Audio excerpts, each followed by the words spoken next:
Back to my YouTube channel. My name is Dhanu. ನೀವು ಇನ್ನೂ ನನ್ನ ಚಾನಲ್ಗೆ ಸಬ್ಸ್ಕ್ರೈಬ್ ಆಗಿಲ್ಲ ಅಂತ ಹೇಳಿದ್ರೆ please subscribe my YouTube channel, share it to family and friends and do not forget to tap on bell icon. Guys please subscribe my YouTube channel. ನನಗೆ ಗೊತ್ತು ನೀವು ನನ್ನ ವೀಡಿಯೋಸ್ಗಳನ್ನ ನೋಡ್ತಾ ಇದ್ದೀರಾ, ಬಟ್ ಇನ್ನೂ ಸಬ್ಸ್ಕ್ರೈಬ್ ಮಾಡ್ಕೋತಾ ಇಲ್ಲ. ನೀವು ಸಬ್ಸ್ಕ್ರೈಬ್ ಮಾಡಿಕೊಂಡ್ರೆ ನನಗೆ ಗೊತ್ತಾಗುತ್ತೆ ನಿಮಗೆ ನನ್ನ ಕಂಟೆಂಟ್ ಇಷ್ಟ ಆಗ್ತಿದೆ ಅಂತ. ಓಕೆನಾ? Please subscribe my YouTube channel and it's my request guys. ಇವತ್ತು ಸ್ಟೋರಿ ಟೈಮ್ ಮಾಡೋಣ ಅಂತ ಅಂದ್ಕೊಂಡೆ. ನನಗೆ ಸ್ಟೋರಿ ಟೆಲ್ಲಿಂಗ್ ಅಂದರೆ ಫಸ್ಟ್ ಆಫ್ ಆಲ್ ನಾನು ಜಾಸ್ತಿ ಮಾತಾಡ್ತೀನಾ, ಸೊ ಸ್ಟೋರಿ ಟೆಲ್ಲಿಂಗ್ ಮಾಡೋಣ ಅಂದರೆ ಸ್ಟೋರಿ ಟೈಮ್ ಮಾಡೋಣ ಅಂತೇಳಿ ವಿಡಿಯೋ ಮಾಡ್ತಾ ಇದ್ದೀನಿ. ನನ್ನ ಲೈಫಲ್ಲಿ ಏನಾಗಿತ್ತು ಅಂತ ಹೇಳಿಬಿಟ್ಟು ನಾನು ನಿಮಗೆ ಈ ವಿಡಿಯೋ ಮಾಡಿ ಹೇಳ್ತಾ ಇದ್ದೀನಿ. ವಿಡಿಯೋ ಕಂಪ್ಲೀಟ್ ಎಂಡ್ ತನಕ ನೋಡಿ. ಏನಕ್ಕಂತ ಹೇಳಿದ್ರೆ ಇದರಲ್ಲಿ ನಿಮಗೆ ಒಂದು ಇನ್ಫಾರ್ಮೇಷನ್ ಸಿಗುತ್ತೆ. ಓಕೆನಾ? ಎಲ್ಲೂ ಸ್ಕಿಪ್ ಮಾಡಬೇಡಿ. ನಾನು ಜಾಸ್ತಿ ಡ್ರ್ಯಾಗ್ ಮಾಡೋದಕ್ಕೆಲ್ಲ ಹೋಗೋದಿಲ್ಲ. ಮೇನ್ ಪಾಯಿಂಟ್ ಏನಿದೆ ಅದನ್ನೆಲ್ಲ ಹೇಳ್ಕೊಂಡು ಹೋಗ್ತೇನೆ. ವಿಡಿಯೋನ ಜಾಸ್ತಿ ಡ್ರ್ಯಾಗ್ ಮಾಡೋದಿಲ್ಲ. ಎಲ್ಲೂ ಸ್ಕಿಪ್ ಮಾಡಬೇಡಿ, ಕಂಪ್ಲೀಟ್ ವಿಡಿಯೋನ ನೋಡಿ. ಓಕೆನಾ? ನಿಮ್ಗೆ ತುಂಬ ಯೂಸ್ಫುಲ್ ಆಗುತ್ತೆ ಈ ವಿಡಿಯೋ. ಒಂದು ಮೆಸೇಜ್ ಕೊಟ್ಟಿದ್ದೀನಿ ಎಂಡ್ ಆಫ್ ದಿ ವಿಡಿಯೋನಲ್ಲಿ, ನಿಮಗೆ ಖಂಡಿತ ಯೂಸ್ಫುಲ್ ಆಗುತ್ತೆ. ಸ್ಕಿಪ್ ಮಾಡದೆ ಎಲ್ಲೂ ಈ ವಿಡಿಯೋನ ನೋಡಿ. ಓಕೆನಾ? ಸೊ ನಾನು ಹೇಳ್ತಾ ಇರೋ ಸ್ಟೋರಿ ಬ್ಯಾಕ್ ಇನ್ ತುಂಬ ವರ್ಷಗಳ ಹಿಂದೆ ಆಗಿರೋದು. ನಾನು ಅವಾಗ ಹಾಸ್ಟೆಲ್ನಲ್ಲಿ ಓದ್ತಾ ಇದ್ದೆ. ಸೊ ನಾನು ಹೋಮ್ ಟೌನಿಂದ ಬಂದು ಬ್ಯಾಂಗ್ಳೂರಿನಲ್ಲಿ ಹಾಸ್ಟೆಲ್ನಲ್ಲಿ ಓದ್ತಾ ಇದ್ದೆ. ಹಾಸ್ಟೆಲ್ನಲ್ಲಿ ಹೋಗ್ಬೇಕಾದ್ರೆ ನಿಮ್ಗೆ ಆ ಎಕ್ಸೈಟ್ಮೆಂಟ್ ಇರುತ್ತೆ. ಸೊ ನಮ್ಮ ಹಾಸ್ಟೆಲ್ ತುಂಬ ಚೆನ್ನಾಗಿತ್ತು. ಇನ್ಫ್ಯಾಕ್ಟ್ ಜಾಸ್ತಿ ಇಂಜಿನಿಯರಿಂಗ್ ಸ್ಟೂಡೆಂಟ್ಸ್ಗಳಿದ್ದಿದ್ದು. ಒಳ್ಳೊಳ್ಳೆ ರೆಪ್ಯೂಟೆಡ್ ಕಾಲೇಜ್ನಲ್ಲಿ ಓದ್ತಿರ್ತಾರಲ್ಲ ಅಂಥವ್ರೆ ನಮ್ಮ ಹಾಸ್ಟೆಲ್ನಲ್ಲಿ ಇದ್ದಿದ್ದು. ಎಲ್ಲ ಕಾಲೇಜವರು ಇದ್ದರು, ಪರ್ಟಿಕ್ಯುಲರಾಗಿ ಕಾಲೇಜ್ ಹಾಸ್ಟೆಲ್ ಅಂತ ಅಲ್ಲ. ಅಮೌಂಟ್ ಸ್ವಲ್ಪ ಜಾಸ್ತಿ ಇತ್ತು, but it was so good. ತುಂಬ ಹೈಜಿನಿಕ್ ಆಗಿತ್ತು ಆ್ಯಂಡ್ ತುಂಬ ಚೆನ್ನಾಗಿತ್ತು hostel. There is no complaint. Food ಎಲ್ಲ ತುಂಬ ಚೆನ್ನಾಗಿತ್ತು ಆ್ಯಂಡ್ ನಮಗೆ ಮುದ್ದೆನೂ ಕೊಡ್ತಾಯಿದ್ರು. Can you even believe it? ಅದು ಒಳ್ಳೆ ಮಂಡ್ಯ ಸ್ಟೈಲ್ನಲ್ಲಿ ಮಾಡಿ. ನಂಗೆ ಮುದ್ದೆ ಅಂದರೆ ತುಂಬ ಇಷ್ಟ. ನೈಟ್ ಟೈಮ್ನಲ್ಲಿ ಮುದ್ದೆ ಕೊಡ್ತಾಯಿದ್ರು. ಮುದ್ದೆ ಜೊತೆ ವೆರೈಟಿ ಆಫ್ ಸಾಂಬಾರ್ಗಳೆಲ್ಲ ಮಾಡ್ತಾಯಿದ್ರು ಆ್ಯಂಡ್ ಮಜ್ಜಿಗೆ ಕೂಡ ತುಂಬ ಚೆನ್ನಾಗಿ ಮಾಡಿಕೊಡ್ತಾಯಿದ್ರು. ಫುಡ್ ಅಂತೂ ಹಾಸ್ಟೆಲ್ನಲ್ಲಿ ಎಲ್ರೂ ಹೇಳೋದೇನೆಂದರೆ ಫುಡ್ ಇಷ್ಟ ಆಗಲ್ಲ ಅಂತ, ಬಟ್ ನಮ್ಮ hostel food was best. Okay? In fact ನನ್ನ ಕಾಲೇಜ್ನಲ್ಲಿ ಎಲ್ಲರೂ ಅವ್ರ ಮನೆ ಫುಡ್ ನನಗೆ ಕೊಟ್ಬಿಟ್ಟು ಹಾಸ್ಟೆಲ್ ಫುಡ್ ತೊಗೊಂಡು ತಿಂತಾಯಿದ್ರು. ಅಷ್ಟು ಚೆನ್ನಾಗಿ ಮಾಡ್ತಾಯಿದ್ರು ನಮ್ಮ ಹಾಸ್ಟೆಲ್ನಲ್ಲಿ. ಎಲ್ಲ ತುಂಬ ವೆರೈಟೀಸ್ ಎಲ್ಲ ಮಾಡ್ತಾಯಿದ್ರು, ಬಟ್ ನಾನ್ ವೆಜ್ ಮಾತ್ರ ಮಾಡ್ತಾ ಇರಲಿಲ್ಲ. ಅದು ಬಿಟ್ಟರೆ ಎಲ್ಲ ವೆಜ್ ಮಾಡ್ತಾ ಇದ್ದಿದ್ದು. ಸಂಡೇ ಇರ್ಬೋದು, ಸ್ಯಾಟರ್ಡೇ ಇರ್ಬೋದು, ಸ್ಪೆಷಲ್ಲಾಗಿ ಏನಾದರೂ ಮಾಡಿಕೊಡ್ತಾಯಿದ್ರು. ತುಂಬ ಚೆನ್ನಾಗಿತ್ತು. ತುಂಬ ಸ್ಟ್ರಿಕ್ಟ್ ಇತ್ತು ನಮ್ಮ ಹಾಸ್ಟೆಲ್. ಏನೋ ಮೆಸ್ಸಲ್ಲೇ ಊಟ ಮಾಡಬೇಕಿತ್ತು.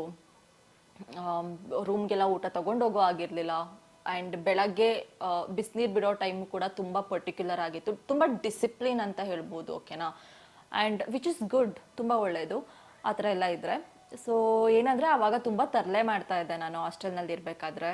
ಹಾಸ್ಟೆಲ್ ವಾರ್ಡನ್ ಅಂತೂ ಸಖತ್ ಹೇಟ್ ಮಾಡ್ತಾಯಿದ್ರು. ಯಾಕಂದರೆ ಸಖತ್ ತರಲೆ ಮಾಡ್ತಾಯಿದ್ದೆ. I was not matured enough to understand things. ಆ ಟೈಮ್ನಲ್ಲಿ ಹಾಸ್ಟೆಲ್ ಒಳಗಡೆ ಸೇರ್ಕೋತಾ ಇದ್ವಿ. ಅದು ಶೇಡ್ ಬೇಸಿಸ್ನಲ್ಲಲ್ವ ಇದ್ದಿದ್ದು. ಅವರು ಎವ್ರಿ ಡೇ ಅಟೆಂಡೆನ್ಸ್ ತೊಗೊಳಕ್ಕೆ ಬರ್ತಾಯಿದ್ರು. ನಾವು ಮನೆಗೆ ಹೋಗ್ಬೇಕಂದ್ರೆ ಲೀವ್ ಲೆಟರ್ ಎಲ್ಲ ಕೊಟ್ಟು ಹೋಗ್ಬೇಕಿತ್ತು. ಯಾಕಂದರೆ ಸಖತ್ ತರಲೆ ಮಾಡ್ತಾಯಿದ್ದೆ ಹಾಸ್ಟೆಲ್ನಲ್ಲಿ ಇದ್ದಾಗ. ನಮ್ಮ ಹಾಸ್ಟೆಲ್ ವಾರ್ಡನ್ ರಿವೆಂಜ್ ತೊಗೋಬೇಕಂತ ಹೇಳ್ಬಿಟ್ಟು ಏನು ಮಾಡ್ತಾಯಿದ್ರು ಅಂದರೆ, ನಾವು ಸ್ವಲ್ಪ 1 ಮಿನಿಟ್ ಮೆಸ್ಗೆ ಹೋಗಿ ಊಟ ಮಾಡಬೇಕಿತ್ತು. ರೂಮ್ಗೆಲ್ಲ ಅಲೋ ಮಾಡ್ತಾ ಇರಲಿಲ್ಲ ನಾನು ಹೇಳಿದಾಗೆ. ಸ್ವಲ್ಪ 1 ಮಿನಿಟ್ ಲೇಟಾಗಿ ಹೋದ್ರೂ ನಿಲ್ಲಿಸ್ಬಿಡ್ತಾಯಿದ್ರು, ಪನಿಷ್ಮೆಂಟ್ ಕೊಡ್ತಾಯಿದ್ರು. 1 ಅವರ್ 30 ಮಿನಿಟ್ಸ್ ಬಿಟ್ರೂ ಊಟ ಮಾಡೋಕ್ಕೆ ಬಿಡ್ತಾ ಇರಲಿಲ್ಲ, ಅಥವಾ ಬ್ರೇಕ್ಫಾಸ್ಟ್ ಮಾಡೋಕ್ಕೆ ಬಿಡ್ತಾ ಇರಲಿಲ್ಲ. ಅರ್ಲಿ ಮಾರ್ನಿಂಗ್ ನಮಗೆ ಪರ್ಟಿಕ್ಯುಲರಾಗಿ ಟೈಮ್ ಇತ್ತು, 7 to 8 ಅದೇ ಟೈಮಲ್ಲಿ ಹೋಗ್ಬಿಟ್ಟು ಊಟ ಮಾಡಬೇಕು, ಬ್ರೇಕ್ಫಾಸ್ಟ್ ಮಾಡಬೇಕು ಅಂತ. ಅದರ ಮೇಲೆ 1 ಮಿನಿಟ್ ಲೇಟಾಗಿ ಹೋದ್ರೂ ಅವರು ನಮಗೆ ಬ್ರೇಕ್ಫಾಸ್ಟ್ ಕೊಡ್ತಾ ಇರಲಿಲ್ಲ. ನಿಲ್ಲಿಸ್ತಾಯಿದ್ರು, ಕೊಡ್ತಾಯಿದ್ರು, ಇಲ್ಲ ಅಂತಲ್ಲ ಪಾಪ. ಅಂದರೆ ಜಾಸ್ತಿ ಹೊತ್ತು ಹೊರಗಡೆ ನಿಲ್ಲಿಸ್ಬಿಟ್ಟು ಆಮೇಲೆ ಬಿಡ್ತಾಯಿದ್ರು. ಸೊ ಈ ಥರ ಎಲ್ಲ ಮಾಡ್ತಾಯಿದ್ರಲ್ವಾ, ಕೋಪ ಇರ್ತಾಯಿತ್ತು. ಸೊ ಆವಾಗ ಅಟೆಂಡೆನ್ಸ್ ಎಲ್ಲ ಹಾಕೋಕೆ ಬಂದಾಗ ಒಳಗಡೆನೆ ಲಾಕ್ ಮಾಡ್ಕೊಂಡು ಡೋರ್ ಓಪನ್ ಮಾಡೋದೇ ಇರೋದು, ಈ ಥರ ಎಲ್ಲ ಮಾಡ್ತಾಯಿದ್ವಿ. ಆ್ಯಂಡ್ ಮೊಬೈಲ್ ಫೋನ್ ಎಲ್ಲ ಅಲೋ ಇರಲಿಲ್ಲ. ಅದೇ ಈಗಲೂ ತರಲೆ ಮಾಡ್ತಾ ಇರ್ತೀನಿ, ಬಟ್ ಅವಾಗ ಜಾಸ್ತಿ ತರಲೆ ಮಾಡ್ತಾಯಿದ್ದೆ ಹಾಸ್ಟೆಲ್ನಲ್ಲಿ. ಆ್ಯಂಡ್ ನನ್ನ ಹಾಸ್ಟೆಲ್ ಮೇಟ್ಸ್ಗಳಿದ್ರಲ್ವಾ, ಅದರಲ್ಲಿ ಒಬ್ಬರು, I am not going to take their name. So ಅವ್ರನ್ನ ಕಂಡ್ರೆ ನನ್ನ ಹಾಸ್ಟೆಲ್ ಮೇಟ್ಸ್ಗಳಿಗೆ ಯಾರಿಗೂ ಅಷ್ಟೊಂದು ಆಗ್ತಾ ಇರಲಿಲ್ಲ. ಬಿಕಾಸ್ ಅವರು ಏನಂದರೆ ತುಂಬ ಸ್ಟ್ರೇಟ್ ಫಾರ್ವರ್ಡ್ ಇದ್ದರು. ಹಾಗಾಗಿ ಅವ್ರೇನು ತುಂಬ ಥಿಂಕ್ ಮಾಡ್ತಾ ಇರಲಿಲ್ಲ, ಯಾರಿಗೆ ಹರ್ಟ್ ಆಗುತ್ತೆ ಏನು, ಕೈಂಡ್ನೆಸ್ ಅನ್ನೋದು ಇರಲಿಲ್ಲ. ಸೊ ಹಾಗಾಗಿ ಅವ್ರಿಗೆ ಅಷ್ಟೊಂದು ಇಷ್ಟ ಆಗ್ತಾ ಇರಲಿಲ್ಲ ಅವರು. ಬಟ್ ನನಗೇನಂದರೆ, I am someone, like I use to be someone. ನನ್ನ ಜೊತೆ ಚೆನ್ನಾಗಿ ಮಾತಾಡ್ತಾರಾ, ನಾನು ಅವ್ರ ಜೊತೆ ಚೆನ್ನಾಗಿ ಮಾತಾಡ್ತಾ ಇದ್ದೆ ಅಷ್ಟೇ. I use to not think too much about anything. ಜಾಸ್ತಿ ಥಿಂಕ್ ಮಾಡೋಕ್ಕೆ ಹೋಗ್ತಾ ಇಲ್ಲ. ನನ್ನ ಜೊತೆ ಅವ್ರು ಚೆನ್ನಾಗಿದ್ದಾರೆ, ನಾನು ಚೆನ್ನಾಗಿ ಮಾತಾಡ್ತಾ ಇದ್ದೆ ಅಷ್ಟೇ. ಅದನ್ನ ಬಿಟ್ಬಿಟ್ಟು ಜಾಸ್ತಿ ಥಿಂಕ್ ಮಾಡೋದು ಅದೆಲ್ಲ ಮಾಡ್ತಾ ಇರಲಿಲ್ಲ ನಾನು. They studied in good reputed colleges. ಏನೋ ಎಮ್ ಟೆಕ್ ಎಲ್ಲ ಇರ್ಬೋದು, ಅಥವಾ ಏನೋ PhD ಮಾಡ್ತಾ ಇದ್ದಿದ್ದು ಕೂಡ ಒಳ್ಳೆ reputed college. And I can't even tell you ಏನಂದರೆ ತುಂಬ ಸೆಲೆಬ್ರಿಟೀಸ್ಗಳು ಹೋಗಿದ್ದಾರೆ ಆ ಕಾಲೇಜಿಂದ. ಅವರು ಅವಾಗ PhD ಮಾಡ್ತಾ ಇದ್ರು. 1 ಇಯರ್ ಅಷ್ಟೇ ಹಾಸ್ಟೆಲ್ನಲ್ಲಿ ಇದ್ದಿದ್ದು. ಅದಾದಮೇಲೆ ಯಾವುದೋ ಒಂದು ರೀಸನಿಂದ ಬಿಟ್ಟು ಹೋಗ್ಬಿಟ್ರು ಅವರು. ಏನಕ್ಕೆ ಅಂತ ಗೊತ್ತಿಲ್ಲ ನನಗೆ. ಮಿಸ್ ಮಾಡ್ಕೊಂಡೆ, ತುಂಬ ಎಮೋಷ್ನಲ್ ಆಗಿಬಿಟ್ಟಿದೆ. ಯಾಕಂದರೆ ನಾನು ಕನೆಕ್ಟ್ ಆಗಿದ್ದೆ ಆ್ಯಂಡ್ ಎವ್ರಿ ಡೇ ಮಾತಾಡೋದೆಲ್ಲ ಮಾಡ್ತಾ ಇದ್ದೆ ಅಲ್ವಾ. ಸೊ ನನಗೇನಂದರೆ I am someone who is emotional, ಓಕೆನಾ. ಎಮೋಷ್ನಲಿ ನಾನು ಕನೆಕ್ಟ್ ಆಗ್ತೀನಿ. ನನಗೆ ಹ್ಯೂಮನ್ ಬೀಯಿಂಗ್ಸ್ ಅಂತ ಹೇಳಿದ್ರೆ ಒಬ್ರನ್ನ ಕೈಂಡಾಗಿ ನೋಡೋದು ಆ್ಯಂಡ್ ಒಬ್ರನ್ನ ಚೆನ್ನಾಗಿ ಮಾತಾಡ್ಸೋದು, ರೆಸ್ಪೆಕ್ಟ್ ಕೊಡೋದು, ಅದೆಲ್ಲ ನನಗೆ basically I grown up in such kind of environment. Because ನಮ್ಮ ಪೇರೆಂಟ್ಸ್ ಯಾವತ್ತೂ ಒಬ್ರಿಗೆ ರೂಢಾಗಿರೋದು ಹೇಗೆ ಅದೆಲ್ಲ ಹೇಳ್ಕೊಟ್ಟಿಲ್ಲ. ಅಥವಾ ನಮ್ಮ ಅಪ್ಪಾಜಿ ಜೋರಾಗಿ ಮಾತಾಡಿದ್ರು ನಾನು ಹತ್ಬಿಡ್ತಾ ಇದ್ದೆ. ಅಷ್ಟು ಎಮೋಷ್ನಲ್ ಆಗಿ ನಾನು ಬೆಳೆದಿದ್ದು. ನನ್ನ ಅಪ್ಬ್ರಿಂಗಿಂಗ್ ತುಂಬ ಚೆನ್ನಾಗಿತ್ತು. ನನ್ನ ಪೇರೆಂಟ್ಸ್ ಒಬ್ರನ್ನ ರೆಸ್ಪೆಕ್ಟ್ ಹೇಗೆ ಮಾಡಬೇಕು, ಎಲ್ಡರ್ನ ರೆಸ್ಪೆಕ್ಟ್ ಹೇಗೆ ಮಾಡಬೇಕು, ಒಬ್ರ ಹತ್ರ ಹೇಗೆ ಟ್ರೀಟ್ ಮಾಡಬೇಕು, ಒಬ್ರನ್ನ ಹೇಗೆ ಟ್ರೀಟ್ ಮಾಡಬೇಕು, ಒಬ್ರ ಹತ್ರ ಹೇಗೆ ಬಿಹೇವ್ ಮಾಡಬೇಕು, ಅದೆಲ್ಲ ತುಂಬ ಚೆನ್ನಾಗಿ ನನಗೆ ಹೇಳ್ಕೊಟ್ಟಿದ್ರು ಆ್ಯಂಡ್ ಹೇಳ್ಕೊಟ್ಟಿದ್ದಾರೆ. ಇನ್ಫ್ಯಾಕ್ಟ್ ನನಗೆ ತುಂಬ ಹೆಲ್ಪ್ ಆಗ್ತಿದೆ. ಅಪ್ಬ್ರಿಂಗಿಂಗ್ ತುಂಬ ಚೆನ್ನಾಗಿತ್ತು, ಕಂಫರ್ಟಬಲ್ ಅಪ್ಬ್ರಿಂಗಿಂಗ್ ಇತ್ತು ನನಗೆ. ಒಂದು ದಿವಸ ಅವ್ರು ಹಾಸ್ಟೆಲಿಂದ ಹೋದರು. ಅದಾದಮೇಲೆ ನನ್ನ ಪಾಡಿಗೆ ನಾನು ನನ್ನ ಎಜುಕೇಷನ್ ಬಗ್ಗೆ ಫೋಕಸ್ ಮಾಡಿಕೊಂಡೆ. ಅಲ್ಲಿವರೆಗೂ ನಾನು ಅವ್ರ ಹತ್ರ ಟಚಲ್ಲಿ ಜಾಸ್ತಿ ಇರಲಿಲ್ಲ. ಏನೋ ಹಾಯ್ ಬಾಯ್ ಮೆಸೇಜ್ ಆ ಥರ ಇತ್ತು ಅನ್ಸುತ್ತೆ. I don't even remember exactly. ತುಂಬ ವರ್ಷದ ಹಿಂದೆ ಆಗಿದ್ದಿದ್ದು. ಯಾರಿರಲಿ ಯಾರಿಲ್ಲದೆ ಇರಲಿ ಲೈಫ್ ಹೋಗ್ತಾ ಇರುತ್ತೆ, ಏನು ಮಾಡೋಕ್ಕಾಗಲ್ಲ. That's how it is. ಅದೇ ನಾನು ಆ ಟೈಮ್ನಲ್ಲಿ ಸೋಷಿಯಲ್ ಮೀಡಿಯಾ, ಆನೆಸ್ಟ್ಲಿ ನನ್ನ ಕಾಲೇಜ್ ಟೈಮ್ನಲ್ಲಿ ಅಥವಾ ನನ್ನ ಕರಿಯರ್ ಸ್ಟಾರ್ಟ್ ಮಾಡಿದ್ದು ಒಂದು 2-3 ಇಯರ್ಸ್ ಆಗೋ ತನಕನೂ ಕೂಡ ನಾನು ಸೋಷಿಯಲ್ ಮೀಡಿಯಾ ಯೂಸ್ ಮಾಡ್ತಾ ಇರಲಿಲ್ಲ, ಓಕೆನಾ. ನಾನು ಸೋಷಿಯಲ್ ಮೀಡಿಯಾ ಕೋವಿಡ್ ಟೈಮ್ನಲ್ಲಿ ಯೂಸ್ ಮಾಡೋಕ್ಕೆ ಸ್ಟಾರ್ಟ್ ಮಾಡಿದ್ದು. ಅದಕ್ಕಿಂತ ಮುಂಚೆ ನಾನು ಆ್ಯಕ್ಟಿವ್ ಆಗಿ ಇರಲೇ ಇರಲಿಲ್ಲ. ನಾನು ಯಾವ ಏನೋ ಇನ್ಸ್ಟಾಗ್ರಾಮ್ ಇರ್ಬೋದು, ಫೇಸ್ಬುಕ್ ಅಕೌಂಟ್ ಇತ್ತು ಅಷ್ಟೇ, ಬಟ್ ನಾನು ಆ್ಯಕ್ಟಿವ್ ಆಗಿ ನಾನು ಇರಲಿಲ್ಲ. ಬಿಕಾಸ್ ನಾನು ಎಜುಕೇಷನ್ ಮಾಡಬೇಕಾದ್ರೆ my parents were very particular, ತುಂಬ ಸ್ಟ್ರಿಕ್ಟ್ ಆಗಿದ್ರು ನಮ್ಮ ಪೇರೆಂಟ್ಸ್. ಸೊ ನಾನು ಅಫ್ಕೋರ್ಸ್ ನಾನು ಸೋಷಿಯಲ್ ಮೀಡಿಯಾ ಎಲ್ಲ ಜಾಸ್ತಿ ಯೂಸ್ ಮಾಡ್ತಾ ಇರಲಿಲ್ಲ. I use to be so focused on my studies. ಮಾಡ್ತಾ ಇರಲಿಲ್ಲ social media. And once in a while ಯಾವಾಗಾದರೂ ಒಂದ್ಸಲ ಅವ್ರು ಮೆಸೇಜ್ ಮಾಡ್ತಾಯಿದ್ರು, ನಾನು ರೆಸ್ಪಾಂಡ್ ಮಾಡ್ತಾ ಇದ್ದೆ ಅಷ್ಟೇ. ನಾನು ಸೋಷಿಯಲ್ ಮೀಡಿಯಾನಲ್ಲಿ ಯಾವಾಗ ಆ್ಯಕ್ಟಿವ್ ಆದೆ, ನಾನು ಐ ಸ್ಟಿಲ್ ರಿಮೆಂಬರ್ ನಾನು ಫಸ್ಟ್ ಶೂಟ್ ಮಾಡಿದೆ. ಸೊ ಶೂಟ್ ಮಾಡಿದಾಗ ಒಂದ್ಸಲ ಅವರು ನನ್ನ ಮೆಸೇಜ್ ಮಾಡಿದ್ರು, you are looking pretty, you are beautiful ಅಂತ ಏನೋ. ನಾನು ಐ ಸೆಡ್ ಥ್ಯಾಂಕ್ಸ್, ಅಷ್ಟೇ, ಮುಗೀತು, ಎಂಡ್ ಆಫ್ ದಿ ಕಾನ್ವರ್ಸೇಷನ್. ಅವಾಗಲೂ ಟಚಲ್ಲಿ ಇರಲಿಲ್ಲ. ಒಂದ್ಸಲ ನಾನು ಕೆಲಸ ಏನೋ ಮಾಡ್ತಾ ಇದ್ದೆ, ಆಫೀಸ್ ಕೆಲಸ, ಕಾಲ್ ಬಂತು ಅವ್ರದ್ದು. ದೆನ್ ಈ ಥರ ಒಂದು ಫ್ಯಾಷನ್ ಶೋ ಇದೆ, ಅಟೆಂಡ್ ಮಾಡ್ತೀಯಾ ಅಂತ. I was like, first of all ನಾನು ನೋ ಅಂತ ಹೇಳೋದಕ್ಕೆ I was too bad at saying no, ಓಕೆನಾ. ನಾನು ತುಂಬ ಏನೋ ಬ್ಯಾಡ್ ಇದೆ. ನಾನು ಹೇಳ್ತಾನೆ ಇರಲಿಲ್ಲ. ಯಾರಾದರೂ ಏನು ಹೇಳಿದ್ರು ಅಯ್ಯೋ ಹೆಂಗಪ್ಪ ನೋ ಅಂತ ಹೇಳೋದು, ಇಲ್ಲ ಅಂತ ಹೇಳ್ತಾನೆ ಇರಲಿಲ್ಲ. ಏನು ವಿಷಯಕ್ಕೂ ನಾನು ಇಲ್ಲ ಅಂತ ಹೇಳ್ತಾ ಇರಲಿಲ್ಲ. ಎಲ್ಲದಕ್ಕೂ ನನಗೆ ಏನೋ ಒಂದು ಅವ್ರು ಕೇಳ್ತಿರೋದು ಇಷ್ಟ ಆಗಿಲ್ಲ ಅಂದರೂ ಎಸ್ ಅಂತ ಹೇಳ್ತಾ ಇದ್ದೆ ಅಟ್ ದಟ್ ಪಾಯಿಂಟ್ ಆಫ್ ಟೈಮ್ನಲ್ಲಿ. ಸೊ ಸಮ್ಟೈಮ್ಸ್ ನಿಮಗೂ ಆ ಥರ ಎಲ್ಲ ಆಗಿರುತ್ತೆ, ಬಟ್ ಯಾವತ್ತೂ ಆ ಥರ ಮಾಡೋಕ್ಕೆ ಹೋಗ್ಬೇಡಿ. ಇವಾಗ ನಾನು I don't even think too much about anything. I say no. ನನಗೆ ಇಷ್ಟ ಆಗಿಲ್ಲ ಅಂತ ಹೇಳಿದ್ರೆ ನೋ ಮೀನ್ಸ್ ನೋ, ಅಷ್ಟೇ, ಮುಗೀತು, ಎಂಡ್ ಆಫ್ ದಿ ಕಾನ್ವರ್ಸೇಷನ್. ನಾನು ಜಾಸ್ತಿ ಎಂಟರ್ಟೈನ್ ಮಾಡೋದು ಎಲ್ಲ ಮಾಡೋಕ್ಕೆ ಹೋಗಲ್ಲ. ಇವಾಗ I am very particular. No ಅಂತ ಹೇಳಲಿಲ್ಲ, ಓಕೆ ಮಾಡ್ತೀನಿ ಅಂತ ಹೇಳಿದೆ, ಓಕೆನಾ. ಅಂದರೆ ಅವ್ರು ನನಗೆ ಗೊತ್ತು ಅಲ್ವಾ, ಆ ರೆಸ್ಪೆಕ್ಟ್ ಇರುತ್ತೆ ಅಲ್ವಾ. ಕಂಪ್ಲೀಟ್ ಡೀಟೇಲ್ಸ್ ಗೊತ್ತಿಲ್ಲ ನನಗೆ ಅವ್ರ ಬಗ್ಗೆ, ಓಕೆ. ಕಂಪ್ಲೀಟ್ ಡೀಟೇಲ್ಸ್ ಏನೂ ಅವ್ರ ಬಗ್ಗೆ ನನಗೆ ಗೊತ್ತಿಲ್ಲ. ಸೊ ಹಾಗಾಗಿ I am not going to make comment on anything. ನನಗೆ ಅವ್ರ ಹಾಸ್ಟೆಲ್ನಲ್ಲಿ ಏನಿದ್ರು, ಅವ್ರು ಏನು ಮಾತಾಡ್ತಾಯಿದ್ರು ಡೈಲಿ, ಅಷ್ಟೇ ಬೇಸಿಕ್ ಡೀಟೇಲ್ಸ್ ಗೊತ್ತು. ಬಟ್ ಒಬ್ಬ ಪರ್ಸನ್ ಬಗ್ಗೆ ನಿಮ್ಗೆ ತುಂಬ ಜಾಸ್ತಿ ವರ್ಷ ಸ್ಪೆಂಡ್ ಮಾಡಿದಾಗ ಪ್ರಾಬ್ಲಿ ಗೊತ್ತಾಗುತ್ತೆ ನಿಮಗೆ ಅವ್ರ ಬಗ್ಗೆ ಎಲ್ಲದನ್ನು ಕೂಡ. ಬಟ್ ನಾನು ಜಾಸ್ತಿ ವರ್ಷ ಅಲ್ಲ, 1 ವರ್ಷ ಅಷ್ಟೇ, ನಾನು ಜಾಸ್ತಿ ಡೀಪಾಗಿ ಅವ್ರ ಫ್ಯಾಮಿಲಿ ಬಗ್ಗೆ ಇರ್ಬೋದು ಏನೂ ನನಗೆ ಗೊತ್ತಿರಲಿಲ್ಲ ಜಾಸ್ತಿ ಇನ್ಫಾರ್ಮೇಷನ್. ಆ ಟೈಮ್ನಲ್ಲಿ ನಂಗೆ ಅಪ್ರೋಚ್ ಮಾಡಿದ್ರು, ಫ್ಯಾಷನ್ ಶೋ ಮಾಡ್ತೀಯಾ ಅಂತ. I said okay. First of all ನಾನು I am not into that industry. ನನಗೆ ಆ ಇಂಡಸ್ಟ್ರಿ ಬಗ್ಗೆ ರೆಸ್ಪೆಕ್ಟ್ ಇದೆ, but that's not my cup of tea. ಇವಾಗ ನಾನು ಕಾರ್ಪೊರೇಟ್ನಲ್ಲಿ ವರ್ಕ್ ಮಾಡ್ತೀನಿ. ಸೊ ಅಲ್ಲಿ ತುಂಬ ಪ್ರೊಫೆಷ್ನಲ್ ಆಗಿರುತ್ತೆ. The way they handle everything is so different. But ಈ ಇಂಡಸ್ಟ್ರಿನಲ್ಲಿ ಆ ಒಂದು ಪ್ರೊಫೆಷನಲಿಸಮ್ನ ನೀವು ಇಲ್ಲಿ ಎಕ್ಸ್ಪೆಕ್ಟ್ ಮಾಡೋಕ್ಕಾಗಲ್ಲ ಈ ಇಂಡಸ್ಟ್ರಿನಲ್ಲಿ. ಸೊ ನನಗೆ ಪ್ರೊಫೆಷನಲಿಸಮ್ ಇಲ್ಲ ಅಂತ ಹೇಳಿದ್ರೆ ಆ ಜಾಗದಲ್ಲಿ ಕೆಲಸ ಮಾಡೋಕ್ಕೆ ನಂಗೆ ಇಷ್ಟ ಇಲ್ಲ. ಸೊ ಈ ಒಂದು industry sometimes you have to deal with unprofessional people and you have to deal with professional people. Like ಎಲ್ಲ ಥರ ಪೀಪಲ್ ಜೊತೆನೂ ನೀವು ಕೆಲಸ ಮಾಡಬೇಕಾಗತ್ತೆ ಇಂಡಸ್ಟ್ರಿನಲ್ಲಿ. I don't like that. ನನ್ನ ಲೈಫ್ ಆರ್ಗನೈಸ್ಡ್ ಆಗಿರ್ಬೇಕಂತ ನಾನು ಇಷ್ಟಪಡ್ತೀನಿ. ಈ ಥರ ಏನೋ ಯಾವುದೋ ಒಂದು ಇವತ್ತು ಸೀರಿಯಲ್ ಮಾಡೋದು, ನಾಳೆ ಏನೋ ಒಂದು ಶೂಟ್ ಮಾಡೋದು, ಆ ಥರ ಎಲ್ಲ ನನಗೆ ಅಷ್ಟೊಂದು ಇಷ್ಟ ಇಲ್ಲ. I am not comfortable with it and I respect it. If people are doing it well is fine. But ನನಗೆ I am not someone who is comfortable with it, ಓಕೆನಾ. ಸೊ ಹಾಗಾಗಿ ನನಗೆ ಅಷ್ಟೊಂದು ಕಂಫರ್ಟಬಲ್ ಇರಲಿಲ್ಲ. ಅವ್ರು if people are doing it well is fine. But ನನಗೆ ನನಗೆ I am not someone who is comfortable with it, ಓಕೆನಾ. ಸೊ ಹಾಗಾಗಿ ನನಗೆ ಅಷ್ಟೊಂದು ಕಂಫರ್ಟಬಲ್ ಇರಲಿಲ್ಲ. ಸೊ ಬಟ್ ಅವ್ರು ನನ್ನ ಫ್ರೆಂಡ್ ನನಗೆ ಗೊತ್ತಲ್ವಾ ಆಸ್ಟ್ರೇಲಿಯಿಂದ ಅಂತ ಹೇಳ್ಬಿಟ್ಟು ಅಪ್ರೋಚ್ ಮಾಡಿದಾಗ ಐ ಸೈಡ್ ಓಕೆ ಸರಿ ಮಾಡ್ತೀನಿ ಅಂತ ಹೇಳಿದೆ.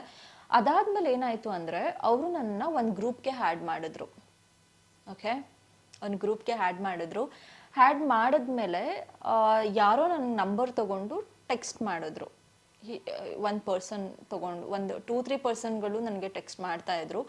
ನನಗೆ I felt so uncomfortable. How can someone take my number and text me? That's very wrong, right? So ಯಾರೋ ನನ್ನ ನಂಬರ್ನ ತೊಗೊಂಡು ಹೆಂಗೆ ಅವರು ನನಗೆ ಟೆಕ್ಸ್ಟ್ ಮಾಡ್ತಿದ್ದಾರೆ. I felt so uncomfortable. I called her immediately. ಏನಂದರೆ ಈ ಥರ ನನಗೆ ಮೆಸೇಜಸ್ ಬರ್ತಾ ಇದೆ ಏನು ಅಂತ. ಅವರು ದೆನ್ನು ನಿನಗೆ ಕಂಫರ್ಟಬಲ್ ಇಲ್ಲ ಅಂದರೆ ಬ್ಲಾಕ್ ಮಾಡು ಅಷ್ಟೇ ಅಂತ. That's not the reason, I mean that's not the solution ಅಲ್ವಾ. ಏನು ಬ್ಲಾಕ್ ಮಾಡೋ ಸೊಲ್ಯೂಷನ್ ಅಲ್ಲ. ಫಸ್ಟ್ ಆಫ್ ಆಲ್ ಆ ಥರ ಎಲ್ಲ ಅನ್ಪ್ರೊಫೆಷ್ನಲ್ ಪೀಪಲ್ ನನಗೆ ಇಷ್ಟ ಆಗಲ್ಲ. ಯಾರೋ ಒಂದು ನಂಬರ್ನ ರ್ಯಾಂಡಮ್ ಆಗಿ ತೊಗೊಂಡು ಪಿಂಗ್ ಮಾಡೋದು, ಅದು I feel like it is so unprofessional. ಆ ಥರ ಎಲ್ಲ ಮಾಡಬಾರ್ದು. ದಿಸ್ ಇಸ್ ಅವ್ರು ನನ್ನ ಅಪ್ರೋಚ್ ಮಾಡಿದ್ದಾರೆ ಒಂದು ಫ್ಯಾಷನ್ ಶೋಗೆ ಅಂತ ಹೇಳಿದಾಗ okay I said okay. So they have to take that responsibility ಅಲ್ವಾ. ನನ್ನನ್ನು ಪ್ರೊಟೆಕ್ಟ್ ಮಾಡೋ responsibility of course at that point of ಟೈಮ್ನಲ್ಲಿ ಅಟ್ಲೀಸ್ಟ್ ಅವ್ರು ನನಗೆ ಹೇಳ್ಬೋದಿತ್ತು, ಇಲ್ಲ ಹಾಗೆ ಅರ್ಥ ಮಾಡಿಸೋದಕ್ಕೆ ಟ್ರೈ ಮಾಡ್ಬೋದಿತ್ತು. ಏನಂದರೆ ದನ್ನು ನಿಂಗೆ ಇಷ್ಟ ಇಲ್ವಾ, ಬ್ಲಾಕ್ ಮಾಡಿಬಿಡು ಅಷ್ಟೇ, ಇಸ್ ಓಕೆ ಅವ್ರು ಹಂಗೆ ಅಂತ. What do you mean by that? ಏನು ಅವ್ರು ಹಂಗೆ ಅಂತ ಹೇಳಿದ್ರೆ I started thinking too much about it. ನಾನು ಜಾಸ್ತಿ ಥಿಂಕ್ ಮಾಡ್ತಾ ಇದ್ದೆ, ಏನಕ್ಕೆ ಈ ಥರ ಎಲ್ಲ ಹೇಳ್ತಿದ್ದಾರೆ ಅಂತ ಹೇಳ್ಬಿಟ್ಟು ನಂಗೆ ಸಖತ್ ಥಿಂಕ್ ಮಾಡಿ ಕೋಪ ಬಂತು ನನಗೆ. ಆ ಟೈಮ್ನಲ್ಲಿ ನಾನು ಏನೂ ಮಾತಾಡಲಿಲ್ಲ. ನಾನು ಇಮಿಡಿಯೇಟಾಗಿ ಎಲ್ಲರೂ ಬ್ಲಾಕ್ ಮಾಡಿದೆ. ಅದಾದಮೇಲೆ ನಾನು ಇಮಿಡಿಯೇಟಾಗಿ ಗ್ರೂಪಿಂದ ಎಕ್ಸಿಟ್ ಆದೆ. ಗ್ರೂಪಿಂದ ಎಕ್ಸಿಟ್ ಆಗಿ ನಾನು ಅವ್ರಿಗೆ ಹೇಳಿದೆ, see this is not my cup of tea, I can't do it, I don't want to do it ಅಂತ ಹೇಳಿದೆ ಅವ್ರಿಗೆ ಇಮಿಡಿಯೇಟಾಗಿ. ಅದಾದಮೇಲೆ ನನಗೆ she started sending me messages saying that why are you not okay with it, ಏನಕ್ಕೆ ನೀನು ಒಪ್ಕೋತಾ ಇಲ್ಲ ಏನು ಅಂತ ಹೇಳ್ಬಿಟ್ಟು. ಸಿ ನನಗೆ ಅವ್ರು ಬಿಡ್ತಾನೇ ಇಲ್ಲ, ಪದೇ ಪದೇ ಕೇಳ್ತಾನೆ ಇದ್ದಾರೆ. ನನಗೆ ಸಖತ್ ಕೋಪ ಬಂತು, ಓಕೆನಾ. ಆ ಥರ ಎಲ್ಲ ಪದೇ ಪದೇ I said no means no ಅಷ್ಟೇ. ನಾನೇನು ಜಸ್ಟಿಫಿಕೇಶನ್ ಕೊಡಬೇಕು, ಏನಕ್ಕೆ ಇಷ್ಟ ಇಲ್ಲ ಏನು ಅಂತ ಹೇಳ್ಬಿಟ್ಟು ಜಸ್ಟಿಫಿಕೇಶನ್ ಕೊಡೋ ಏನೋ ನೆಸೆಸಿಟಿ ಎಲ್ಲ ಏನಿಲ್ಲ ಅಲ್ವಾ. ಸೊ ಹಾಗಾಗಿ ನನಗೆ ಸಖತ್ ಕೋಪ ಬಂತು. ನಾನು like I felt so uncomfortable. ನಾನು ಆಮೇಲೆ ಹೇಳಿದೆ, ಸಿ ನನಗೆ I wanted to just escape from the situation ಅಷ್ಟೇ. ಹೆಂಗಾದರೂ ಮಾಡಿ ಆ ಸಿಚುವೇಶನಿಂದ ಎಸ್ಕೇಪ್ ಆಗಬೇಕಿತ್ತು ನಾನು.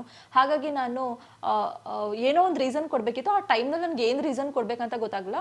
ನನ್ನ ಪೇರೆಂಟ್ಸ್ ಓಕೆ, ನನ್ನ ಪೇರೆಂಟ್ಸ್ಗೆ ಕಂಫರ್ಟಬಲ್ ಇಲ್ಲ, ಅವ್ರು ಬೇಡ ಅಂತ ಹೇಳಿದ್ದಾರೆ ಅಂತ. ಅವಾಗ ಏನಂದರೆ ನಿನ್ನ ಪೇರೆಂಟ್ಸ್ ನಂಬರ್ ಕೊಡು, ನಾನು ಮಾತಾಡ್ತೀನಿ ಅಂತ. ಅದಕ್ಕೆ why would I give my parents number to someone? ನಾನೇನಕ್ಕೆ ಕೊಡಬೇಕು? ಫಸ್ಟ್ ಆಫ್ ಆಲ್ ನನಗೆ ಇಷ್ಟ ಇಲ್ಲ ಮಾಡೋದಕ್ಕೆ, ನಾನೇನಕ್ಕೆ ನಂಬರ್ ಎಲ್ಲ ಕೊಡಬೇಕು? ನನಗೆ ಕೋಪ ಬಂತು, ಓಕೆನಾ. ಅದಾದ್ಮೇಲೆ no, I don't want to give my parents number, ನಾನೇನಕ್ಕೆ ನಮ್ಮ ಪೇರೆಂಟ್ಸ್ ನಂಬರ್ನ ಕೊಡಬೇಕು, ನನಗೆ ಇಷ್ಟ ಇಲ್ಲ ಮಾಡೋದಕ್ಕೆ ಅಷ್ಟೇ. And then she started abusing me. So ಆ ಥರ ಆಯಿತು. ನಾನು ಫೋನ್ ಡಿಸ್ಕನೆಕ್ಟ್ ಮಾಡಿಬಿಟ್ಟು ನನಗೂ ಅದಕ್ಕೂ ಸಂಬಂಧ ಇಲ್ಲದೆ ಇರೋ ಥರ ಇದ್ದೆ. ಬಟ್ ತುಂಬ ಥಿಂಕ್ ಮಾಡ್ತಾ ಇದ್ದೆ, ಏನಕ್ಕೆ ಈ ಥರ ಎಲ್ಲ ಮಾಡ್ತಾರಪ್ಪ ಅಂತ ಹೇಳ್ಬಿಟ್ಟು. I was not feeling comfortable. ಅದಾದಮೇಲೆ ನಂಗೆ ಸ್ವಲ್ಪ ದಿವಸ ನನಗೆ ಬೆಟರ್ ಅಂತ ಅನ್ನಿಸ್ತಾನೆ ಇಲ್ಲ. ನನಗೆ ಏನೋ ಗೊತ್ತಿಲ್ಲ, ನನಗೇನೋ ಒಟ್ಟಿನಲ್ಲಿ ಏನೋ ಆಗ್ತಾ ಇದೆ ನನ್ನ ಬಾಡಿನಲ್ಲಿ ಅಂತ ಅನ್ನಿಸ್ತಿದೆ. ಬಿಕಾಸ್ ಇಟ್ಸ್ ಮೈ ಇಲ್ಯೂಷನ್ ಅಂತ ಹೇಳ್ಬೋದು. ಏನಕ್ಕಂದರೆ ಅವರು ಹಾಸ್ಟೆಲ್ನಲ್ಲಿ ಇದ್ದಾಗ ಯಾವುದೇದೋ ದೇವಸ್ಥಾನಕ್ಕೆಲ್ಲ ಹೋಗೋದು, ಏನೇನೋ ಹೇಳೋದೆಲ್ಲ ಮಾಡ್ತಾಯಿದ್ರು. ಅದೆಲ್ಲ ನನ್ನ ತಲೆನಲ್ಲೇ ಬ್ಯಾಕ್ ಆಫ್ ದಿ ಮೈಂಡ್ನಲ್ಲಿ ಕೂತ್ಕೊಂಡ್ಬಿಟ್ಟಿದೆ ಅನಿಸುತ್ತೆ. ಅವ್ರು ಏನಾದರೂ ಮಾಡಿಸ್ಬಿಟ್ಟಿದ್ರೆ ಈ ಥರ ಎಲ್ಲ ಏನೇನೋ ನನಗೆ ನೆಗೆಟಿವ್ ಥಾಟ್ಗಳು ಬಂದಿತ್ತು ಅಟ್ ದಟ್ ಪಾಯಿಂಟ್ ಆಫ್ ಟೈಮ್ನಲ್ಲಿ. ತುಂಬ ಥಿಂಕ್ ಮಾಡ್ತಾ ಇದ್ದೆ, ಲೈಕ್ ಸಖತ್ ಥಿಂಕ್ ಮಾಡ್ತಾ ಇದ್ದೆ, ಭಯ ಆಗ್ತಾ ಇತ್ತು. ಆ್ಯಂಡ್ ಇನ್ಫ್ಯಾಕ್ಟ್ ನಾನು ನನ್ನ ಫ್ರೆಂಡ್ಸ್ಗಳಿಗೆ ಕಾಲ್ ಮಾಡಿ ಹೇಳಿದೆ ಆ ಟೈಮ್ನಲ್ಲಿ. ಅವರು ನಗೋಕ್ಕೆ ಸ್ಟಾರ್ಟ್ ಮಾಡಿಬಿಟ್ರು, ಎಜುಕೇಟೆಡ್ ಆಗಿದ್ನೆಲ್ಲ ಬಿಲೀವ್ ಮಾಡ್ತೀಯ ನೀನು, ಹಂಗೆ ಹಿಂಗೆ ಅಂತ ಹೇಳ್ಬಿಟ್ಟು. ನಾನು ಒಂದು 2-3 ಫ್ರೆಂಡ್ಸ್ಗಳಿಗೆ ಹೇಳ್ಕೊಂಡೆ, ಅವರೆಲ್ಲ ಅದೆಲ್ಲ ಇರಲ್ಲ, ಆ ಥರ ಎಲ್ಲ ನೀನು ತುಂಬ ಥಿಂಕ್ ಮಾಡ್ತಾ ಇದೀಯಾ ಬಿಡು, ಜಾಸ್ತಿ ಥಿಂಕ್ ಮಾಡೋಕ್ಕೆ ಹೋಗಬೇಡ, ಅದನ್ನು ನಿನ್ನ ತಲೆಯಿಂದ ತೆಗೆದಾಕ್ಬಿಡು, just focus on your work ಅಂತ. ಬಟ್ ನೈಟ್ ಟೈಮಲ್ಲಿ ನಾನು ಹನುಮಾನ್ ಚಾಲೀಸ ಎಲ್ಲ ಹಾಕ್ಕೊಂಡು ಮಲ್ಕೋತಾ ಇದ್ದೆ, ಓಕೆನಾ. ಅಷ್ಟು ಭಯ ಆಗ್ತಾ ಇತ್ತು ನನಗೆ. ಮೈಸೂರವ್ರು ನನಗೊಬ್ರು ಫ್ರೆಂಡ್ ಇದ್ದರು. ಸೊ ಅವ್ರಿಗೆ ಕಾಲ್ ಮಾಡಿ ಕೇಳಿದಾಗ ಅವ್ರಿಗೆ ಅರ್ಥ ಆಯಿತು, ಓಕೆನಾ. ಸ್ವಲ್ಪ ಅವ್ರು ತುಂಬ ಸಪೋರ್ಟಿವ್ ಆಗಿದ್ರು ಅಟ್ ದಟ್ ಪಾಯಿಂಟ್ ಆಫ್ ಟೈಮ್ನಲ್ಲಿ. ಡೋಂಟ್ ವರಿ, ಆಗಿದ್ರೂ ಪರವಾಗಿಲ್ಲ, ನನಗೆ ಮೈಸೂರು ಹತ್ರ ಒಂದು ಟೆಂಪಲ್ ಇದೆ, ಅಲ್ಲಿ ಕರ್ಕೊಂಡು ಹೋಗ್ತೀನಿ ಬಾ ಅಂತ ಹೇಳಿದ್ರು. ಕರ್ಕೊಂಡೋಗಿ ಅವರು ಟೀಚರ್, ಓಕೆನಾ. ತುಂಬ ಜನ ಸೆಲೆಬ್ರಿಟಿಗಳು ಅಂದರೆ ಆ ಪಂಡಿತ್ ಇದ್ದಾರಲ್ವಾ, ತುಂಬ ಜನ ಸೆಲೆಬ್ರಿಟಿಗಳೆಲ್ಲ ಹೋಗಿ ಅಥವಾ ಪೊಲಿಟಿಷಿಯನ್ಸ್ ಎಲ್ಲ ಅವ್ರನ್ನ ವಿಸಿಟ್ ಮಾಡ್ತಾ ಇರ್ತಾರಂತೆ. ಅದಕ್ಕಿಂತ ಮುಂಚೆ ನಾನು ನನ್ನ ಪೇರೆಂಟ್ಸ್ ಜೊತೆ ಮಾತಾಡಿದೆ, ಓಕೆನಾ. ನಮ್ಮ ಅಪ್ಪಾಜಿಗೆ ಸ್ವಲ್ಪ ಟೆನ್ಷನ್ ಆಗಿಬಿಟ್ಟಿದೆ ಆ್ಯಂಡ್ ಅವರು ಅದೆಲ್ಲ ನಿಜ ಇರಲ್ಲ, ನೀನು ತುಂಬ ಥಿಂಕ್ ಮಾಡ್ತಿದ್ಯಾ ಅನ್ಸುತ್ತೆ. ಫಸ್ಟ್ ಆಫ್ ಆಲ್ ನನ್ನ ಪೇರೆಂಟ್ಸ್ ಎಲ್ಲ ಸ್ಪಿರಿಚುವಲ್ ಇದ್ದಾರೆ, ಬಟ್ ಇದನ್ನೆಲ್ಲ ಬಿಲೀವ್ ಮಾಡಲ್ಲ. ನಮ್ಮ ಅಪ್ಪಾಜಿ ಅಂತೂ ಆ್ಯಸ್ ಅನ್ ಎಜುಕೇಟೆಡ್ ನಮ್ಮ ಅಪ್ಪಾಜಿ ಅದನ್ನೆಲ್ಲ ಬಿಲೀವ್ ಮಾಡೋದೇ ಇಲ್ಲ. ಅವರು ನೀನು ತುಂಬ ಥಿಂಕ್ ಮಾಡ್ತಿದ್ಯಾ ಆ ಥರ ಎಲ್ಲ ಏನೂ ಇರಲ್ಲ, ನಿನಗೆ ಕಂಫರ್ಟಬಲ್ ಇಲ್ಲ, ನಿನ್ಗೆ ಓಕೆ ಫೀಲ್ ಆಗ್ತಾ ಇಲ್ಲ ಅಂದರೆ ಮನೆಗೆ ಬಾ, ನಮ್ಮ ಮನೆ ದೇವಸ್ಥಾನಕ್ಕೆ ಹೋಗಿ ಪೂಜೆ ಮಾಡಿಸ್ಕೊಂಡು ಬರೋಣ ಅಷ್ಟೇ. ಅದು ಬಿಟ್ಟು ಬೇರೆ ಯಾರು ಏನು ಮಾಡೋಕ್ಕಾಗಲ್ಲಪ್ಪ. ನೀನು ಸ್ಟ್ರಾಂಗ್ ಆಗಿರಬೇಕು, ನೀನು ಕಾನ್ಫಿಡೆಂಟ್ ಆಗಿರಬೇಕು. ನೀನು ಅಂದ್ಕೊಂಡ್ರೆ ನಿನ್ನ ಮೈಂಡ್ ವೀಕ್ ಆಗಿದ್ರೆ ಮಾತ್ರ ಆ ಥರ ಎಲ್ಲ ನೆಗೆಟಿವ್ ಥಿಂಕಿಂಗ್ ಬರುತ್ತೆ, ಏನೂ ಆ ಥರ ಎಲ್ಲ ಆಗಲ್ಲ. ಸೊ ಜಾಸ್ತಿ ಥಿಂಕ್ ಮಾಡೋಕ್ಕೆ ಹೋಗ್ಬೇಡ ಅಂತ ಹೇಳಿದ್ರು. ಆ್ಯಂಡ್ ನನ್ನ ಮದರ್ಗೆ ಹೇಳಿದೆ, ಬಟ್ ಆದರೂ ನಮ್ಮ ಅಪ್ಪಾಜಿಗೆ ಟೆನ್ಷನ್ ಆಗ್ತಿದೆ. ನನ್ನ ತಮ್ಮನಿಗೆ ಆ್ಯಂಡ್ ಫಸ್ಟು ನಿನ್ನ ಮನೆಗೆ ಬಂದುಬಿಡು, ಓಕೆನಾ, ಮನೆಗೆ ಬಾ, ಆಮೇಲೆ ನಾವು ಕೂತ್ಕೊಂಡು ಮಾತಾಡೋಣ ಅಂತೇಳಿ ಅವರು ಟೆನ್ಷನ್ ಆಗ್ತಾಯಿದ್ರು. ಸೊ ಅದಾದಮೇಲೆ ನಾನು ಮತ್ತೆ ಕಾಲ್ ಮಾಡಿ ಕೇಳಿದ್ರು ಅವರು, like how are you feeling ಅಂತ. ನಾನು ಬಿಕಾಸ್ ನನಗೆ ಅವರು ಟೆನ್ಷನ್ ಮಾಡ್ಕೊಳ್ಳೋದು ಇಷ್ಟ ಇರಲಿಲ್ಲ, ಹಾಗಾಗಿ ಇಲ್ಲ ಐ ಆಮ್ ಫೈನ್, ನಾವು ಎಲ್ಲ ಸರಿ ಹೋಯ್ತು ಬಿಡಿ ಅಂತ ಹೇಳ್ಬಿಟ್ಟೆ.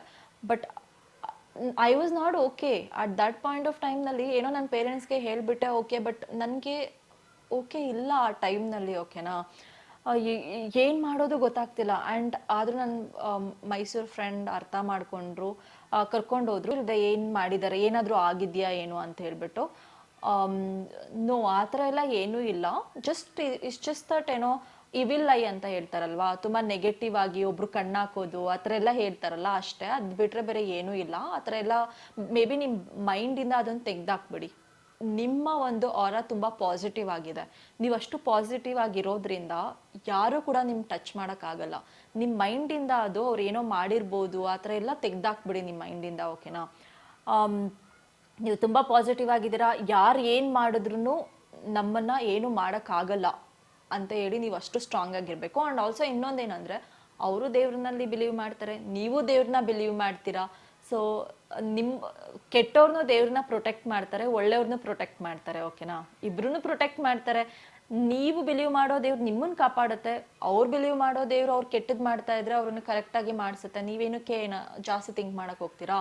ಸೊ ಆ ಒಂದು ಥಾಟ್ನ ನಿಮ್ಮ ತಲೆಯಿಂದ ತೆಗೆದಾಕ್ಬಿಡಿ. ಯಾರೂ ಏನೂ ಮಾಡೋಕ್ಕಾಗೋದಿಲ್ಲ, ನೀವು ತುಂಬ ಪಾಸಿಟಿವ್ ಆಗಿದ್ದೀರಾ, ನಿಮ್ಮ ಆರ ಪಾಸಿಟಿವ್ ಆಗಿದೆ. ಸೊ ಹಾಗಾಗಿ ನೆಗೆಟಿವಿಟಿ ಬಂದ್ರೂ ಕೂಡ ನೀವೇನು ಮಾಡೋಕ್ಕಾಗಲ್ಲ. ಎವ್ರಿಡೇ ಹನುಮಾನ್ ಚಾಲೀಸ ಇರುತ್ತಲ್ಲ, ಅದನ್ನು ಹೇಳಿ ಎಲ್ಲ ಸರಿ ಹೋಗುತ್ತೆ ಅಂತ ಹೇಳಿದ್ರು. ಅಷ್ಟೇ ಅವ್ರು ಸೊಲ್ಯೂಷನ್ ಕೊಟ್ಟಿದ್ದು. ಸೊ ನನಗೆ ಆ ಒಂದು ಇನ್ಸಿಡೆಂಟಿಂದ ರಿಯಲೈಸ್ ಆಗಿದ್ದೇನು ಅಂತ ಹೇಳಿದ್ರೆ, ನಾವು ಯಾವಾಗ್ಲೂ ಪಾಸಿಟಿವ್ ಆಗಿ ಇರಬೇಕು. ನಮ್ಮ ಮೈಂಡ್ ಯಾವಾಗಲೂ ಸ್ಟ್ರಾಂಗ್ ಆಗಿರಬೇಕು. ಮೈಂಡ್ ಇಸ್ ವೆಪನ್ ಅಂತ ಏನು ಕೇಳ್ತಾರೆ ದೊಡ್ಡವರು ಅಂತ ಹೇಳಿದ್ರೆ ಇದೇ ರೀಸನ್ಗೋಸ್ಕರ. ನಾವು ಯಾವಾಗ ಸ್ಟ್ರಾಂಗ್ ಆಗಿರ್ತೀವಿ, ನಾವು ಯಾವಾಗ ಪಾಸಿಟಿವ್ ಆಗಿರ್ತೀವಿ, ನಮ್ಮ ಆರನ ಯಾವಾಗ ನಾವು ಪಾಸಿಟಿವ್ ಆಗಿ ಇಟ್ಕೋತೀವಿ, ಯಾರು ಏನೇ ಮಾಡಿದ್ರು ಪ್ರಪಂಚದಲ್ಲಿ ನಿಮಗೆ ಅದು ತಾಗೋದಿಲ್ಲ, ಓಕೆನಾ.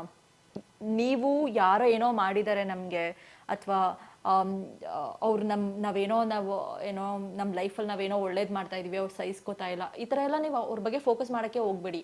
ನೀವು ಯಾವಾಗ ಅದ್ರ ಮೇಲೆ ಫೋಕಸ್ ಮಾಡ್ತೀರಾ ಆವಾಗ ನಿಮ್ಮ ಮೈಂಡ್ ತುಂಬ ವೀಕ್ ಆಗ್ತಾ ಹೋಗುತ್ತೆ. ನೀವು ಒಂದು ಥಿಂಕ್ ಮಾಡಬೇಕು, ನಾನು ದೇವ್ರನ್ನ ಬಿಲೀವ್ ಮಾಡ್ತೀನಿ, ನಾನು ಸ್ಪಿರಿಚುವಲ್ ಆಗಿದ್ದೀನಿ, ಸೊ ನಾನು ಯಾರಿಗೂ ಕೆಟ್ಟದ್ದು ಮಾಡಿಲ್ಲ, ನನಗೇನೋ ಕೆಟ್ಟದ್ದಾಗುತ್ತೆ. ಅಷ್ಟು ಒಂದು ಪವರ್ ಅಥವಾ ಆ ಒಂದು ಥಿಂಕಿಂಗ್ ನಿಮ್ಗೆ ಯಾವಾಗಲೂ ಇರಬೇಕಾಗತ್ತೆ. ಸೊ ಹಾಗಾಗಿ ನೀವು ಯಾವಾಗಲೇ ಆಗಲಿ ತುಂಬ ಪಾಸಿಟಿವ್ ಆಗಿರಿ. 1000 ಜನ ಬಂದ್ರೂ ಏನೇ ಒಂದು ಕೆಟ್ಟದ್ದನ್ನು ಬಯಸಿದ್ರು ನನಗೇನೂ ಆಗಲ್ಲ, ನಾನು ಪಾಸಿಟಿವ್ ಆಗಿದ್ದೀನಿ, ನನ್ನನ್ನು ಯಾರೂ ಟಚ್ ಮಾಡೋಕ್ಕಾಗಲ್ಲ. ಆ್ಯಂಡ್ ಒಂದೇನೆಂದರೆ, ನಮ್ಮಪ್ಪ ಅಮ್ಮ ಎಷ್ಟು ಒಳ್ಳೆಯವರು ಇರ್ತಾರೆ.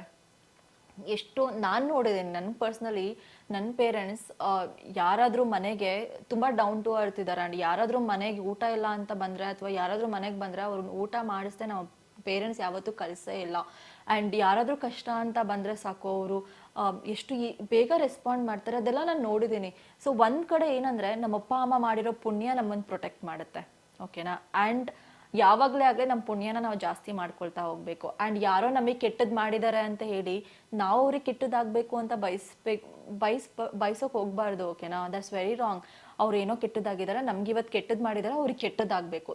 ನಾನು ಅವ್ರಿಗೆ ಏನೋ ಅವ್ರು ಮಾಡಿದರೂ ಕೂಡ ನಾನು ಅವ್ರಿಗೆ ಆ ಥರ ಎಲ್ಲ ಅವ್ರ ಲೈಫಲ್ಲೂ ಅನುಭವಿಸ್ಲಿ ಅಂತ ನಾನು ಎಕ್ಸ್ಪೆಕ್ಟ್ ಮಾಡಲ್ಲ. ಬಿಕಾಸ್ ಇಟ್ಸ್ ಓಕೆ, ನನ್ನ ಲೈಫಲ್ಲಿ ನಾನು ಲೆಸನ್ ಕಲ್ತ್ಕೊಂಡೆ ಅಷ್ಟೇ.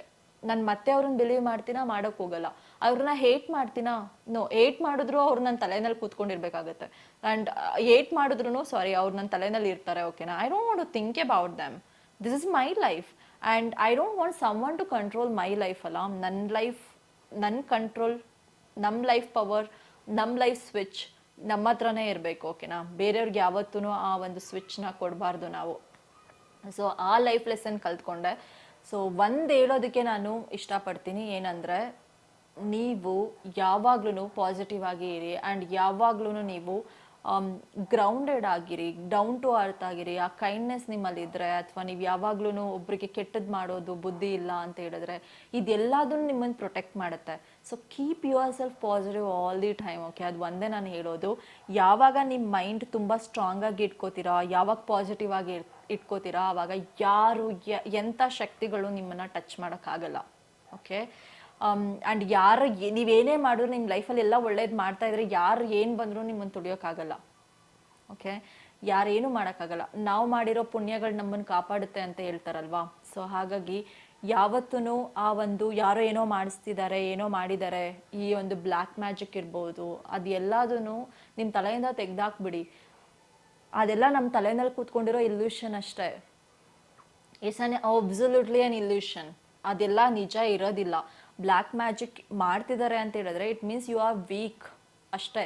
ನಿಮ್ಮ ಮೈಂಡ್ ವೀಕ್ ಇದೆ, ಅದಕ್ಕೋಸ್ಕರ ಅವ್ರು ಅದನ್ನು ಪರ್ಫಾರ್ಮ್ ಮಾಡ್ತಿದ್ದಾರೆ. ನೀವು ಯಾವಾಗ ಪಾಸಿಟಿವ್ ಆಗಿರ್ತೀರಾ, ನೀವು ಯಾವಾಗ ಸ್ಟ್ರಾಂಗ್ ಆಗಿರ್ತೀರಾ, ಅವ್ರು ಮಾಡೋದು ಏನು ನಿಮಗೆ ತಾಗೋದಿಲ್ಲ, ವಾಪಸ್ ಅವ್ರಿಗೆ ಹೋಗುತ್ತೆ, ಓಕೆ?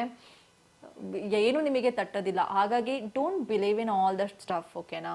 ಅದನ್ನೆಲ್ಲ ಬಿಲೀವ್ ಮಾಡೋಕ್ಕೆ ಹೋಗ್ಬಿಡಿ.